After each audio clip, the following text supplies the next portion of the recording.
हाँ जी, चलो आज पढ़ते हैं about the part two, that is your, क्या है वो बताओ, अगर आपको याद हो तो। That is your expense. ठीक है, now we will go through the expense वाला। ठीक है, एक्सपेंस में हम लोग को क्या समझना है, कैसे समझना है, सब अपने समझेंगे आज। ठीक है, पहले वीडियो आपको प्लीज जरूर से देख के फिर आप एक्सपेंस में आओ। अगर आपने नहीं देखी है, please go to my channel and watch that first part of income statement, उसके बाद आप एक्सपेंस में आओ। Because this are sequence, part by part आप समझोगे, it will be easy for you, nothing else. ठीक है, अभी हम लोग एक्सपेंस पे आते हैं। करेक्ट, क्वेश्चन सॉल्व हुए, कोई प्रॉब्लम आया? नहीं आया ना? ठीक है, जो भी अगर प्रॉब्लम्स हो कमेंट में बताना। ठीक है, अपने स्टार्ट करते विद एक्सपेंस। अभी आपको पता ही होगा, हर धंधे में अगर आपने कमाई किया तो कुछ खर्चा भी किया होगा, दैट इज माई एक्सपेंस। ठीक है, इंस्टीट्यूट क्या बोलता है मेरे को, क्या क्या सीखना पड़ेगा, what does institute wants from us. वो बोलता है कि पहले आप रिकॉग्नाइज, जैसे आपने रेवेन्यू में किया वैसे ही आप एक्सपेंस में भी करो, कि रेवेन्यू का रिकॉग्नाइज कैसे करोगे पहले वो समझो। सेकंड इज, उसका इम्प्लीकेशंस क्या, आपने रेवेन्यू को रिकॉग्नाइज तो कर दिया, बट उसका what is the implication of my revenue expense in my income statement, और टू बी प्रिसाइज और to be in a broader sense in the financial statements, क्या है उसका इम्प्लीकेशन। आपने रिकॉग्निशन प्रिंसिपल्स पता है आपको एक्सपेंस का, now what is the implication to our analysis, वो समझना अपने को। ठीक है ना? ठीक है, पहले अपने समझते हैं, there are generally three principles for expense recognition. ठीक है, पहला is my matching principle. What is my first principle? Matching principle. Second is my expensing as incurred. Third is my capitalisation with subsequent depreciation या amortization। क्या क्या है? पहला, पहला is my matching principle, second is expensing as incurred, third is capitalise करना and उसको subsequently amortize या फिर डिप्रिशिएट करना। मैं, अगर आपको याद हो, जब मैं आपको पहली वीडियो में जब इनकम स्टेटमेंट समझा रहा था, स्टार्ट कर रहा था, आई सेड यू कि बेसिक थ्री प्रिंसिपल्स है, एक है हो गया अक्रूवल या cash basis recognition principles, and third is capitalise versus expensing. Capitalise versus expensing जो पार्ट है, that is most important in expense recognition. Correct, समझ आया? अभी तीन प्रिंसिपल्स है, पहला क्या है? Matching principal. मैच मतलब क्या, कोई भी एक मैच करना, जैसे जीवन साथी डॉट कॉम पे आप हो ना, जो एक लड़का लड़की मैच हो रहे हैं, वैसे ही मैचिंग प्रिंसिपल। आपने जो माल खरीदा, अगर उस माल को बेच दिया है उसके अगेंस्ट, तो वो परचेज, जैसे एग्जांपल अगर मैं आपको दूं, परचेजिंग ऑफ गुड्स, मान लो आपने एक पेन खरीदा। करेक्ट, सपोज आपने एक पेन खरीदा, आपने ये पेन अपने फ्रेंड को सेल कर दिया, तो ये जो पेन आपने खरीदा उसका कॉस्टिंग पड़ा सपोज 10 रुपीज, इसको आपने बेच दिया सपोज अपने फ्रेंड को 15 रुपीज पे। तो आपने क्या, आपने जो इनकम किया उसके अगेंस्ट जो एक्सपेंस किया वो मैच कर रहा है, कि आपने इसी पेन के लिए 10 रुपए का खर्चा किया था और इसी पेन को आपने 15 रुपए पे बेचा। Correct, so this is my matching principal, कि मेरे एक्सपेंस, मेरे इनकम के साथ वो एक्सपेंस मैच कर रहा हो। Basically this is operating, operating expense में जो भी होता है वो मैचिंग प्रिंसिपल पे आते हैं। जैसे मैंने गुड्स को किया है, इन्वेंट्री खरीदा है, रॉ मटेरियल खरीदा है, this are my matching principles में ये फॉलो करता है। Second is my expensing as incurred. मैंने जैसे ही एक्सपेंस किया उसको मैं, जैसे ही मैंने खर्चा को इनकर किया उसको मैं वैसे ही मैं इनकम स्टेटमेंट में एक्सपेंस बुक कर दूंगा। Example, admin cost, salary. अभी मैं अगर मान लो मेरे स्टाफ को जो सैलरी देता हूँ, वो ऑब्वियसली मैं कैपिटलाइज नहीं कर सकता हूँ कि मेरे फ्यूचर इकोनॉमिक बेनिफिट्स में काम आएंगे। करेक्ट, नहीं ना? अभी उसका एक्सपेंस में इनकर कर लूंगा, कि मैंने सपोज मान लो मैंने अपना सेटअप कॉस्ट जो किया है, वो दैट इज माई अभी का, अभी मैंने इनकर किया, अभी मैंने एक्सपेंस कर दिया उसको। समझ आया? It is like the periodic cost, मतलब एक्सपेंस इन एज इनकर्ड क्या हो गए, सपोज द एडमिन कॉस्ट उसको यहाँ पे बुक किए जाएंगे। Correct, and the third and the last one is capitalising with subsequent depreciation या amortization। आप ऐसा कोई एक्सपेंस कर रहे हो जो कि फ्यूचर में आपको लगता है वो आपको इकोनॉमिक बेनिफिट देंगे, मतलब फ्यूचर में आपको फायदे देंगे, तुरंत पे वो एक साथ फायदे नहीं देंगे, धीरे धीरे फायदे देंगे। सपोज आप जो सीएफए कर रहे हो, सीएफए लेवल 1 पास होने के बाद आपको तुरंत फल नहीं मिलेगा, या तुरंत you will not get the benefits of CFA level 1। When you clear your CFA level 3, after you get into a job और you do any of the analysis of things, तब आपको लेवल 1 लेवल 2 लेवल 3 पास होने के फायदे मिलेंगे। Correct, आपको future में economic benefits मिलेंगे, मतलब फ्यूचर में मॉनिटरी हो नॉन मॉनिटरी हो, आपको बेनिफिट्स मिलेंगे उससे। तो आप क्या करोगे, आपका जो आपने जो नॉलेज लिया है वो आप कैपिटलाइज करोगे, correct, in future. This is capitalization, ठीक है। अभी मैं प्रोडक्ट के हिसाब से आ जाता हूँ। कभी आपने मान लो कोई एसेट लिया, सपोज आपने एक मोबाइल फोन लिया एंड आप एक इन्फ्लुएंसर हो, तो जो मोबाइल फोन लिया उसके बेनिफिट्स आज ही आपको नहीं मिलेंगे, बट सपोज एक मोबाइल फोन का एवरेज लाइफ इज 4 साल, तो आपको 4 साल तक वो कैमरा, आपके मोबाइल फोन आपको हेल्प करेगी रिकॉर्ड करने में, वीडियो अपलोड करने में, एंड वहां से आपको बेनिफिट्स मिलेंगे। तो वो क्या करोगे, आज आपने अगर मान लो 1 लाख का एक मोबाइल फोन लिया है, आप उसको कैपिटलाइज कर दोगे। व्हाट इज कैपिटलाइजेशन, आप अपने एसेट साइड पे दिखाओगे कि मेरा एसेट है, फिक्स एसेट है मोबाइल फोन। अब उसको क्या करोगे, आप हर साल उसी साल से आप क्या करोगे, डिप्रिशिएट करते रहोगे। सपोज डिप्रिसिएशन रेट है 20%, तो 1 लाख का 20,000, 20,000 को आप क्या करोगे, you will shift it to the income statement, correct. आप इसको भी एक्सपेंसिंग ही कर रहे हो, बट आहिस्ते आहिस्ते कर रहे हो, not in one go, correct. तीन प्रिंसिपल समझ आए। पहला हो गया मेरा मैचिंग प्रिंसिपल, मैंने जो माल बेचा है या खरीदा है उसको मैच कर रहा है, मतलब this expenses belongs to this one, correct. जैसे आप अपने मम्मी पापा के ही बेटे या बेटी हो, इट्स मैचिंग, मतलब आप उनके ही बेटे बेटी हो, आप और कोई के नहीं हो। डोंट टेक इट अदरवाइज, मैं समझा रहा था आपको, ठीक है। Second is expensing as incurred, आपने आज खर्चा किया, आज उसको बुक कर दो, examples admin cost. Third the most important one, capitalize करो फिर उसको डेप्रिसिएट या अमोर्टाइज करो। इतना समझ आया, ये मेन प्रिंसिपल्स है, बस इतना ही पढ़ना है प्रिंसिपल्स में अपने को, और कुछ नहीं पढ़ना है। अभी आता है, अभी देखो, आईएफआरएस मैचिंग प्रिंसिपल फॉलो नहीं करता। आईएफआरएस क्या फॉलो करता है, आईएफआरएस बोलता है मैचिंग कंसेप्ट। प्रिंसिपल और कंसेप्ट में क्या फर्क है, प्रिंसिपल क्या हो गया कि आपको एक जजमेंट हो, आपको जजमेंट लेना है, पर वो इतनी सेम ओनली, बस नेम डिफरेंट है, या अगर आप बोलोगे तो 19 या 20 का फर्क है, और कुछ नहीं है। आपको ये दिमाग नहीं लगाना है, बट अगर कभी क्वेश्चन आ गया, ऐसे क्वेश्चन सीएफ जनरली नहीं पूछते, but you have to, it's better to have the knowledge, और कुछ नहीं। समझ आया, प्रिंसिपल समझ आया अपने को। आईएफआरएस में क्या, मैचिंग प्रिंसिपल नहीं बोल के मैचिंग कंसेप्ट बोलते हैं, और कुछ अलग नहीं है, ठीक है। Capitalising versus expensing is a form of matching principle, ठीक है। ये समझते हैं थोड़ा, क्या बोलना चाह रहे हैं। अभी क्यों है, मैं आपको ये लाइन क्यों लिखा हूं, इज अ फॉर्म ऑफ, अगर मैं आपको बताऊं मैंने ये क्यों लिखा है, is a form of matching principal, आप अगर मेरे को बताओगे क्यों। सपोज मैंने एक एसेट, सपोज मैंने एक एसेट खरीदा, ठीक है। एसेट, सपोज मोबाइल फोन ही 1 लाख का। अभी मैं बोलती इसको कैपिटलाइज कर दो, आप असेट मान लो, करेक्ट। आपने इतना दूर तो समझा, आपने बोला सर ठीक है, आप एवरी ईयर बोल रहे हो डिप्रिशिएट करना है, मैं ये भी समझ गया, पर आप मैचिंग प्रिंसिपल के साथ क्यों इसको कनेक्ट कर रहे हो, वाई। द रीजन इज, आपको इसका जो बेनिफिट मिलेगा, सपोज आपका इसका डायरेक्ट बेनिफिट मिलेगा आपके रेवेन्यू में, मिलेगा ना आपको। अरे कैसे नहीं भाई, तो मिलेगा। आप जो वीडियो रिकॉर्ड करोगे, आप उससे जो रेवेन्यू जनरेट करोगे, that depends on your asset, no. अगर आपके पास सॉरी, अगर आपके पास ये मोबाइल फोन नहीं रहेगा, तो आप रिकॉर्ड नहीं कर पाओगे, रिकॉर्ड नहीं कर पाओगे तो आपको रेवेन्यू जनरेट नहीं होगा, correct. Am I wrong, no, correct. So this is the case, इसीलिए मैं बोला कि capitalise versus expensing is a form of matching principle, correct. ये एक तरीका का है मैचिंग प्रिंसिपल, मतलब ये जो मेरे को फ्यूचर इकोनॉमिक बेनिफिट्स मिलेंगे वो डायरेक्टली लिंक हो सकते हैं मेरे जो रेवेन्यू आएंगे, मतलब ये asset can be directly linked. अगर मेरे पास ये मोबाइल नहीं होगा, ऑब्वियसली आई कैन रिकॉर्ड, मेरे पास अगर सेटअप नहीं होगा रिकॉर्ड करने का, obviously I can't upload in YouTube, correct. Obviously I can't help you guys to understand the concepts very clearly, है कि नहीं। ये समझ आया। तो हम लोग ने एक्सपेंस में हम लोग को क्या समझना है, पहला इज मैं प्रिंसिपल्स, प्रिंसिपल्स तीन तरह के होते हैं, capitalise versus expensing, your expensing as incurred, and the third is matching principle. हम लोग ने बोला कि कैपिटलाइज वर्सेज एक्सपेंसिंग एक फॉर्म ऑफ मैचिंग प्रिंसिपल है, क्यों, कैसे, वो अपने समझे। अभी डिफरेंस समझते हैं, कैपिटलाइज करने से क्या फायदे मिलेंगे, एक्सपेंसिंग करने से क्या फायदा, एक्सपेंसिंग मतलब एक्सपेंसिंग एज इनकर्ड, ठीक है।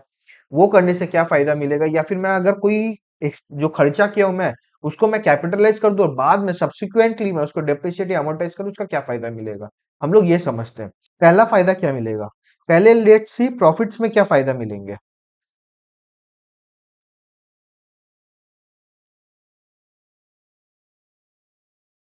पहले लेट्स सी प्रॉफिट्स में क्या फायदा है। अगर आप कैपिटलाइज कर दोगे, आप दिमाग लगाओ, आपने क्या किया, आपने 1 लाख का मोबाइल फोन लिया, आपने बैंक से पैसा दिया, बट आपने क्या किया, एक्सपेंस माने पीएनएल इनकम स्टेटमेंट में हिट नहीं करके आपने बैलेंस शीट में हिट किया। तो अगर आपने कैपिटलाइज किया, आपने पीएनएल को बर्बाद कर दिया, मतलब आपने साइडलाइन कर दिया, इनकम स्टेटमेंट में नहीं लेके गए। अगर आप इनकम स्टेटमेंट में नहीं लेके गए तो आपका प्रॉफिट ज्यादा ही आएगा ना कंपेरेटिवली, अगर आप एक्सपेंस करते। नहीं समझ आया आपको? Let me give an example. Suppose आपका पीएनएल पहले 5 लाख प्रॉफिट था, ठीक है। सपोज आपने सब कर करा के आपका 5 लाख का प्रॉफिट आया है। अभी मैं एग्जांपल ले रहा हूं कि एक आपने मोबाइल फोन लिया है। केस वन होगा कि आपने कैपिटलाइज कर दिया। केस टू है कि आपने एक्सपेंस किया, मतलब आपने इनकम स्टेटमेंट में हिट किया। अगर आप कैपिटलाइज करोगे तो आप क्या करोगे, आप करोगे असेट को डेबिट टू बैंक। तो आपने क्या किया, इसको बैलेंस शीट पे ले गए आप, इसको आप बैलेंस शीट पे ले गए, बैलेंस शीट पे ले गए। तो आपने क्या किया, आपने किया असेट में मोबाइल 1 लाख, करेक्ट। आपने 1 लाख का मोबाइल कर दिया, बट आपने पीएनएल में तो कुछ नहीं किया, तो आपका प्रॉफिट 5 लाख ही रह गया, करेक्ट। बट अगर आप एक्सपेंसिंग करोगे, आप क्या करोगे, PNL debit to bank 1 lakh, correct. तो आप एक्सपेंस जब कर दोगे तब आप बैलेंस शीट में क्या लिखोगे, नील, जीरो रहेगा। आप एसेट को बैलेंस शीट पे नहीं लेके गए हो, आप कहाँ लेके गए हो, सॉरी, आप कहाँ लेके गए हो, आप लेके गए हो पीएनएल में। मान लो मोबाइल बोल के आप लेते, अब आपका प्रॉफिट क्या हो जाएगा, 4 लाख हो जाएगा, 4 लैक्स हो, 4 लैक्स हो जाएगा, करेक्ट, 5 लैक्स से। अगर आप एक्सपेंस करोगे तो आपका प्रॉफिट क्या हो गया, घट गया पहले साल। और पहले साल अगर आप कैपिटलाइज करोगे तो आपका प्रॉफिट क्या हो गया, बढ़ गया। बढ़ गया मतलब एक कंपेयर टू द एक्सपेंसिंग, अगर आप एक्सपेंसिंग फॉलो करते हैं। नेक्स्ट ईयर क्या होगा, नेक्स्ट ईयर क्या होगा, अगर आपने कैपिटलाइज किया है तो आप नेक्स्ट ईयर के पीएनएल स्टेटमेंट में डिप्रिशिएट करोगे, मान लो 20%, मैंने 20 के। बट आपने आकर एक्सपेंसिंग किया होगा, आपका जो भी नॉर्मल सेल परचेज जो भी हुआ होगा, एक्सपेंस हुआ होगा। बट इस एक्सपेंस जो आपने लास्ट ईयर किया था उसके रिलेटेड कोई भी एक्सपेंस या नहीं आएगा, करेक्ट। Am I correct? समझ आया कि नहीं? नहीं समझ आया तो मेरे को बताओ, मैं फिर से समझाऊंगा, दोबारा समझाता हूँ, ध्यान से समझिए। मैं बोल रहा हूँ दो मित्र अपने दो कंसेप्ट लेके चल रहे हैं, पहला है कैपिटलाइज करे या एक्सपेंसिंग करे।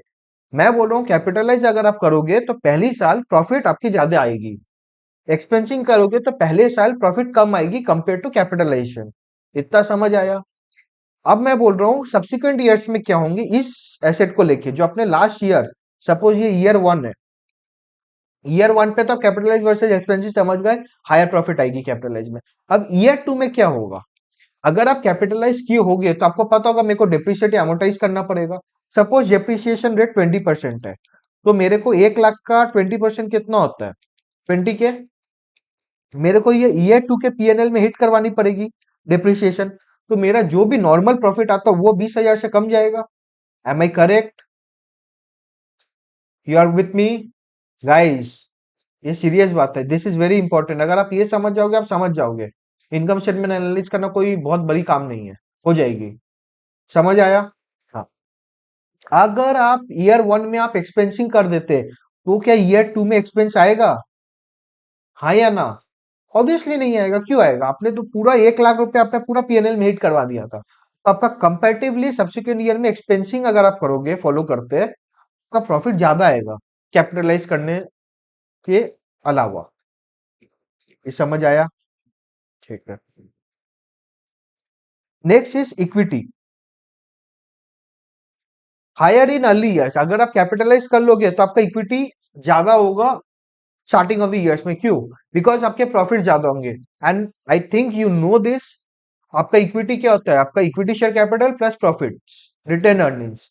अगर आपका प्रॉफिट आपने ज्यादा दिखाया फर्स्ट ईयर्स में, आपका प्रॉफिट ज्यादा आया होगा बैलेंस शीट में, तो आपका इक्विटी बढ़ गया। बट एक्सपेंसिंग अगर करते हैं तो आपको पता है 1 लाख से मेरा एक्सपेंस पीएनएल कम हो जाएगा, प्रॉफिट कम आएगा। तो मेरे स्टार्टिंग ऑफ द ईयर्स में इक्विटी कम रहेंगे, फर्स्ट सेकेंड ईयर में मान लो। फिर थर्ड ईयर में क्या होगा, कैपिटलाइज में डेप्रिसिएशन क्या होगा, मेरा पीएनएल कम रहेगा, तो मेरा इक्विटी कम हो जाएगा। बट एक्सपेंसिंग अगर मैं कर देता तो मेरे इक्विटी में कोई फर्क नहीं आएगा, इनकम स्टेटमेंट में थर्ड ईयर पे तो मेरा इक्विटी बराबर रहेगा, ज्यादा रहेगा। कैश फ्रॉम ऑपरेशंस में मतलब मेरे कैश फ्लो में क्या फर्क आएगा, अगर मैं कैपिटलाइज करता कोई एक्सपेंस को या फिर एक्सपेंसिंग मतलब इनकम स्टेटमेंट हिट करता।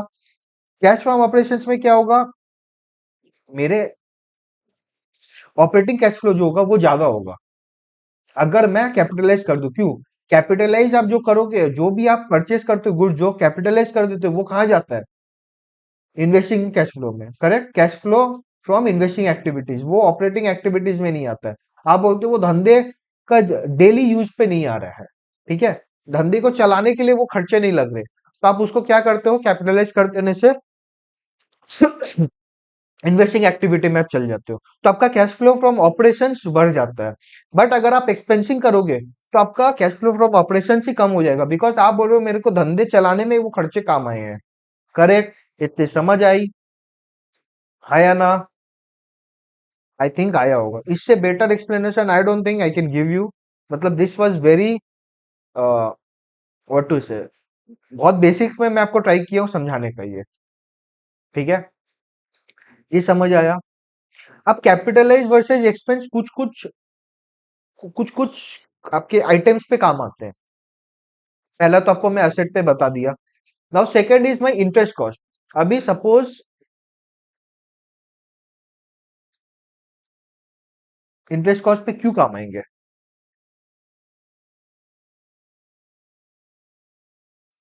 इंटरेस्ट कॉस्ट, ठीक है। मैं क्यों, आप जनरली आपको अगर पता होगा आप बोलोगे सर ये तो एक्सपेंस में ही जाता है, ये तो मैं इनकम स्टेटमेंट में डेबिट करता हूँ, ठीक है, पीएनएल में डेबिट करता हूँ। बट आप क्यों बोलो कैपिटलाइज करना पड़ सकता है। सपोज इंफ्रास्ट्रक्चर कंपनीज या ईपीसी कॉन्ट्रैक्ट्स, ये जनरली उनके लिए ही लाया गया था। जो भी बड़े बड़े अभी जैसे अभी मान लो रेलवे चौक से है या फिर रेलवे जो भी अभी गवर्नमेंट प्रमोट करी है इंफ्रास्ट्रक्चर सेक्टर को, तो इंफ्रास्ट्रक्चर कभी भी एक आपको 6 महीने में नहीं बन जाएगा। करेक्ट, अगर आपको कोई सपोज एक मेट्रो प्रोजेक्ट मिला है या फिर रेलवे प्रोजेक्ट मिला, obviously you will not complete within 6 months, it will take time, 2 years 3 years, और इंडिया जो है हम लोग को तो 4 5 साल लगते ही है, ठीक है। No offense, I know India is growing, but I am just saying you कि अपने हिस्ट्री में यही है, टाइम लगता है कोई भी जगह हो, ठीक है। अभी मान लो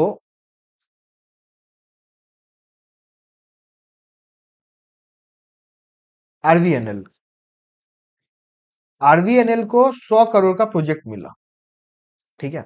अब इसको जो 100 करोड़ का प्रोजेक्ट मिला, इसको तुरंत तो 100 करोड़ रुपया गवर्नमेंट नहीं दे देगी ना, कि लो भाई तुम मेरे ही हो, मैं तुमको 100 करोड़ दे देता हूँ, काम करो मस्ती से। ऐसा नहीं होगा। आप जैसे जैसे खर्चे करोगे, जैसे जैसे आप सर्विस कंप्लीट करोगे, आप जैसे जैसे बिल सबमिट करोगे, आपको वैसे वैसे पेमेंट मिलेगी। Correct, are you with me, yes. But RVNL को अभी स्टार्टिंग ऑफ दी प्रोजेक्ट में उसको कुछ खर्चे करने पड़ेंगे, सपोज उसको 20 CR खर्चा करना, 20 CR he the company needs to spend to start the operations, to start the project।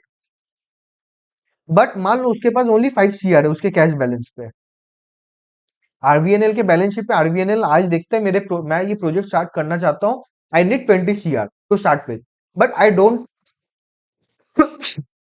I have only 5 CR, ठीक है, तो मेरे को 15 CR का शॉर्टेज है,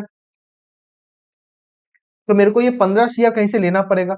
ही will talk what RVNL will do, they will go to some PSUs और some banks और some private equities और some any other where they can take a debt, debt माने लोन।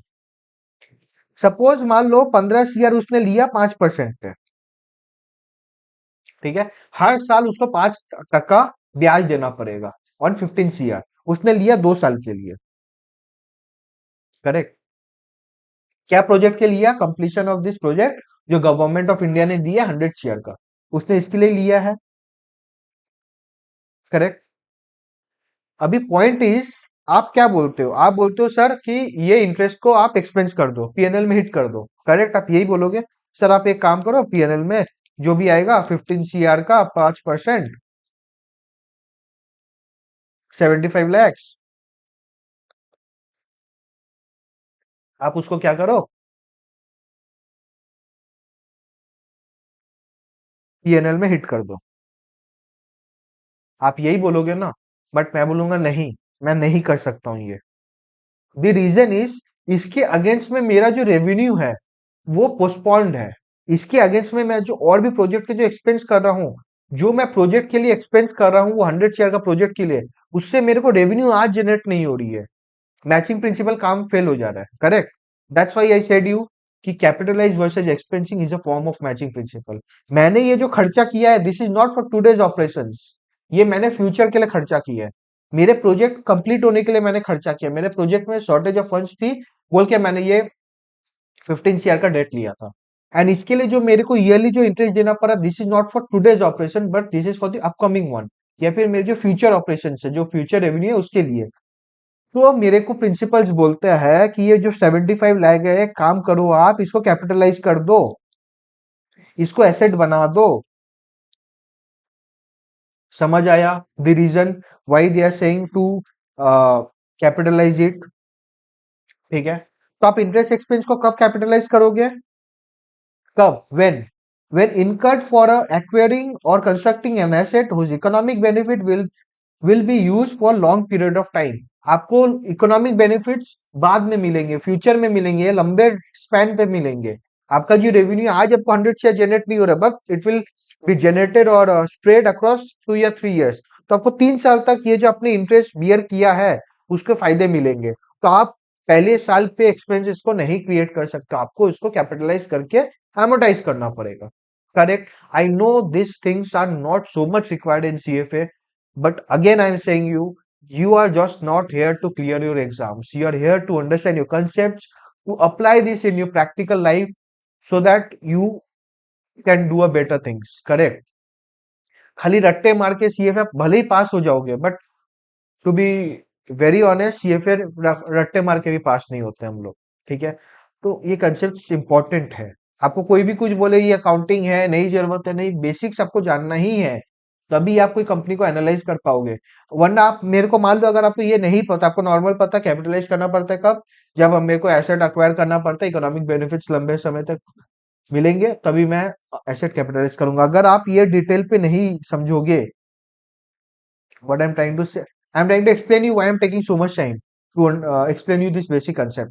अगर आप नहीं समझोगे तब कैसे आरबीएनएल के स्टॉक को, मैं वाई आई टूक RBNL because it is a listed stock in equity in NSC market. अब कैसे इसके इनकम स्टेटमेंट को या फिर फाइनेंशियल स्टेटमेंट्स को एनालाइज करके समझा पाओगे आप अपने क्लाइंट को कि ये बेटर है आपके लिए इन्वेस्ट करने के लिए, नहीं है। आपको ऑब्वियसली बेसिक्स अकाउंटिंग समझना ही पड़ेगा।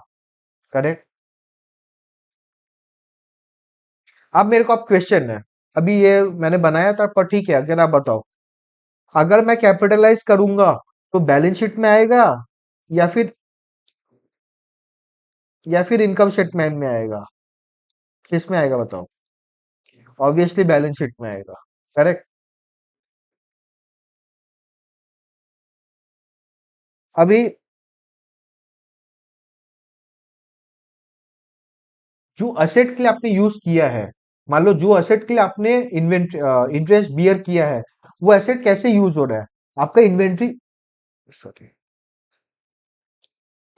आपका इन्वेंट्री के जैसे यूज हो रहा है या फिर आपका प्रॉपर्टी प्लांट एंड इक्विपमेंट जैसे यूज हो रहा है? अगर आपका इन्वेंट्री जैसे यूज हो रहा है तो ये आप इनकम स्टेटमेंट में ट्रांसफर करोगे का कैसे? एससीओजीएस, मतलब आप सपोज, हाँ, मतलब मान लो आपने ये जो इंटरेस्ट कॉस्ट को मैंने जो बोला आपको एग्जांपल आरवीएनएल पे दिया, इसने कोई एसेट बिल्ड करने के लिए बनाया होगा। मान लो मेट्रो का 100 फीट का कोई पोल बनाना है उसको, करेक्ट, या फिर कोई कुछ लाइन बिछाना है उसको, तो उसके लिए उसने खर्चा किया है 20 शेयर। तो वो क्या उसका इन्वेंट्री है ना, उसने तो बेचेगा, वो तो बेचेगा अगले साल next year RVNL, sorry to government of India. तो वो मेरा इन्वेंट्री है। तो बोलेगा वो कैसे आप इनकम स्टेटमेंट, भले ही आप कैपिटलाइज कर दो बट आपका तो इनकम है ना, वो खर्चा है वो, तो आप उसको पीएनएल में कैसे लेके आओगे? वो बात अभी पहले मेरे को समझ आ गया कैपिटलाइज करना है, ठीक है, मैं समझ गया। बट अब मेरे को ये बताओ उसको आप इनकम स्टेटमेंट में ट्रांसफर कैसे करोगे? दो है। एक, अगर मान लो अब मैं पीपी के जैसे मतलब प्रॉपर्टी प्लांट एंड इक्विपमेंट के जैसे सोचता हूँ। एक नॉर्मल है धंधे ऑपरेशंस के लिए, मतलब इन्वेंट्री, मतलब जैसे आरबीएनएल वगैरह जो भी लॉन्ग जेस्टेशन पीरियड्स में, अगर इन्वेंट्री के जैसे मैं मानता हूं उसको, तो मैं उसको सीओजीएस में ही ऐड करके ट्रांसफर कर दूंगा। मतलब अगर मान लो मेरे को कोई गुड्स बनाने में 100 रुपया लगते हैं, ठीक है? नहीं, अगर नहीं समझ आ रहा है मैं दोबारा समझाता हूँ। मान लो गुड्स बनाने में मेरे को 100 रुपया लगता है, और मैंने इंटरेस्ट पर पीस मान लो मैंने 2 रुपया खर्चा किया है। प्रिंसिपल बोलता है अगर आप इन्वेंट्री मांगते हो तो ये 2 रुपया को इस 100 रुपया में ऐड कर दो, 102 रुपया सीओजीएस में लेके जाओ, ना कि ये 100 रुपया। ये समझ आया? ये क्लियरली समझ आया? ओके। अगर आप पीपीई मानते हो, प्रॉपर्टी प्लांट एंड इक्विपमेंट मानते हो, तो जैसे उसको आप डेप्रिशिएट करते हो वैसे ये इंटरेस्ट कॉस्ट भी डेप्रिशिएट करोगे। क्यों? क्योंकि पीपी मान लो 100 रुपया का था, आपने 5 रुपया इंटरेस्ट लिया तो 105 रुपए का एसेट बन गया। अब 105 को ही आप डेप्रिशिएट करो 20% या 10% जो भी डेप्रिसिएशन रेट है, तो आपको ऑटोमेटिकली वो इंटरेस्ट एमोर्टाइज हो गया या डेप्रिशिएट हो गया। Correct? This is very important. दो तरीका है, सीओजीएस कब बढ़ सकता है? अगर मैंने इंटरेस्ट कॉस्ट को ऐड किया है तो। ठीक है, ये समझ आया?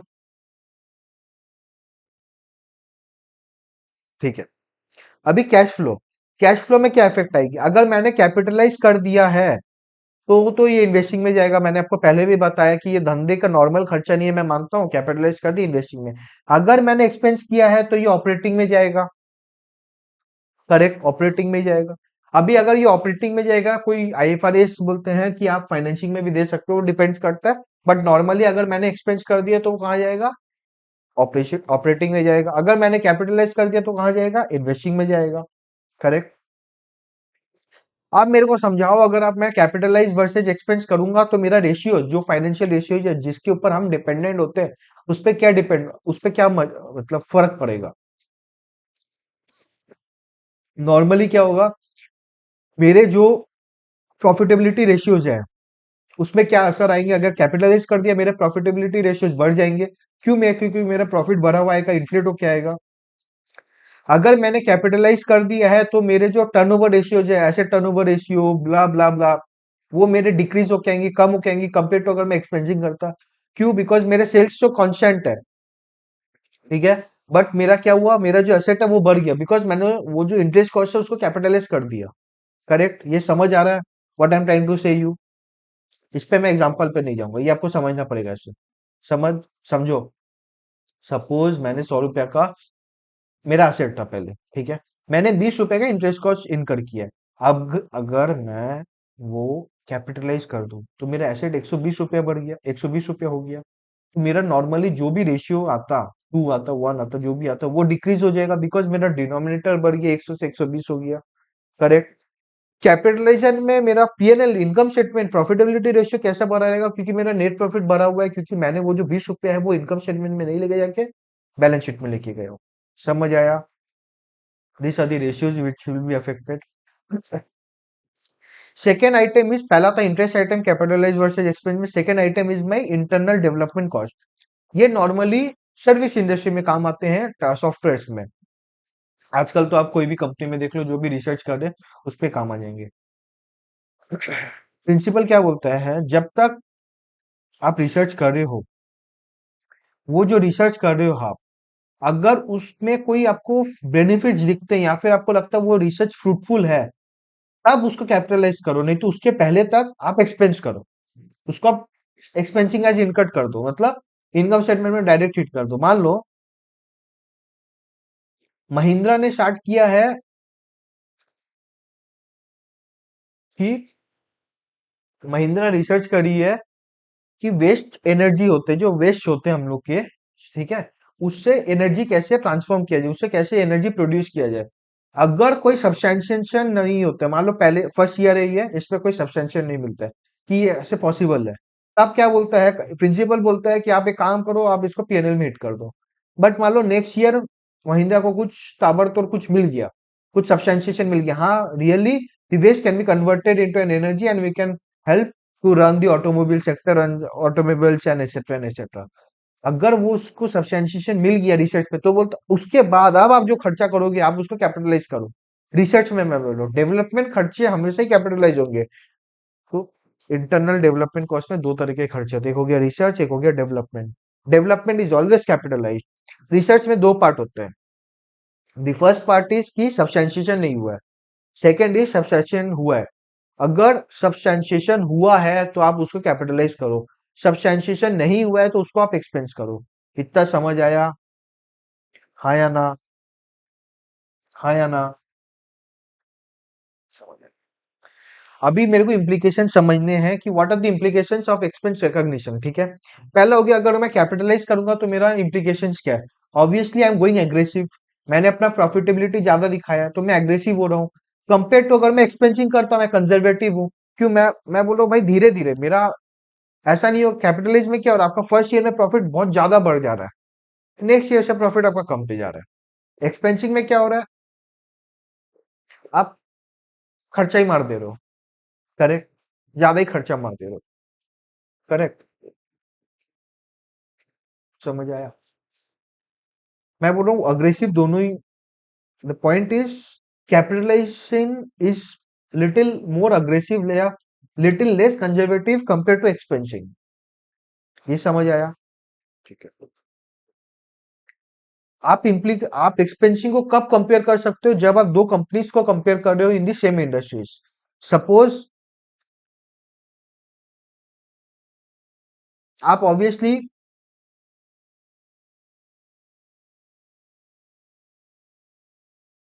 अडानी पावर और टाटा पावर ही कंपेयर कर सकते हो। अडानी पावर और अडानी पोर्ट्स को आप कंपेयर नहीं कर सकते because they are not in the same industry.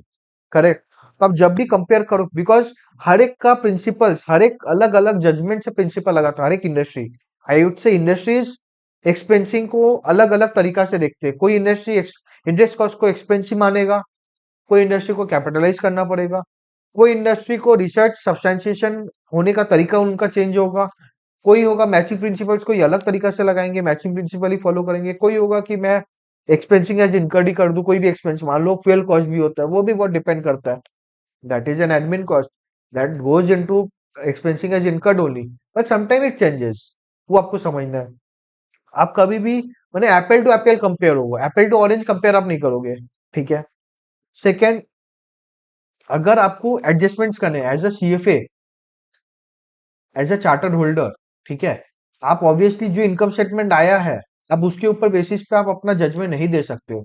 Companies ने अकाउंटिंग के हिसाब से, अकाउंटिंग प्रिंसिपल्स के हिसाब से फाइनेंशियल स्टेटमेंट्स बनाए हैं। As a chartered holder you need to do some adjustments to make the statements look comparative. अगर आप सपोज अडानी पावर और टाटा पावर ही मान लो, इसने अकाउंटिंग जजमेंट अलग लगाया, इसने मान लो इन्वेंट्री में उसने फीफो माना है, इसने लिफो माना है, एग्जाम्पल। तो दोनों का प्रिंसिपल, दोनों का प्रॉफिटेबिलिटी अलग होगा, यू कांट कंपेयर दैट। कोई का सीओजीएस हायर होगा, कोई का सीओजीएस कम होगा, you can't compare it. But if you do the adjustment, मान लो अगर उसने लिफो लगाया तो आपने लिफो रिजर्व ऐड कर लिया सपोज अडानी पावर में, then you are now able to compare it, Adani Power and Tata Power. Why? Because their accountings, their estimates are same, more or less. Correct? Suppose कोई ने depreciation ज्यादा लगा दिया है, तब उसके डेप्रिसिएशन को एडजस्ट करोगे। This are the adjustments which a chartered holder needs to do during the analysis of the company. समझ आया? ठीक है, इतना समझ आया? ठीक है। अभी आपने पहले वीडियो को देखकर आपने इनकम स्टेटमेंट को पढ़ा था, सॉरी द रेवेन्यू पार्ट को आपने पढ़ा था। Now what you can do is again go to the institute mat, expense जो एलएसबी है उसको गो थ्रू करो, समझो, and try to dig into a details. कोई भी कंपनी के फाइनेंशियल्स को निकाल लो, suppose Adani power Tata power के निकाल लो, try to analyse the expenses कि कैसे किसने क्या क्या एडजस्टमेंट्स किया है, go to the notes of accounts उसको। I no there is not a lot of time, but try to take out a time. मतलब आप ऑब्वियसली इंस्टीट्यूट खाली क्लियर करने के लिए आप नहीं पढ़ रहे हो, समझने के लिए पढ़ रहे हो। And the best way to understand is to do the practical way. ठीक है, अगर आप कहीं जॉब कर रहे हो तो ऑब्वियसली ट्राई कि वहां पे आप इसको अप्लाई कर पाओ। अगर कहीं जॉब नहीं कर रहे हो तो एटलीस्ट कंपनीज के डाउनलोड करो एनएचए की वेबसाइट से, कहीं से भी एनुअल रिपोर्ट्स इस साल के डाउनलोड करो, 24 के, फाइनेंशियल 24 के, एंड ट्राई टू सी कि कैसे किसने अकाउंटिंग एस्टिमेट्स मारा है, what are the judgments they are taking out. फिर आप उसमें क्या एडजस्टमेंट लगाओगे। अगर आपके वहां पे कोई क्वेश्चन है, लेट मी नो इन दी कमेंट सेक्शन। ठीक है। एंड उसके पहले इंस्टीट्यूट का मटेरियल को पढ़ो, समझो, and then do the questions. अगर क्वेश्चंस में कुछ प्रॉब्लम आता है लेट मी नो। ठीक है। आज के लिए इतना ही रखेंगे, मिलते हैं नेक्स्ट वीडियो में। अगर आपको वीडियो अच्छी लगी हो तो लाइक करिए, शेयर करिए, सब्सक्राइब करिए। एंड आपको अगर लगता हो कि I am being able to give some good knowledge stuff to you, please follow me. Thank you. Bye bye.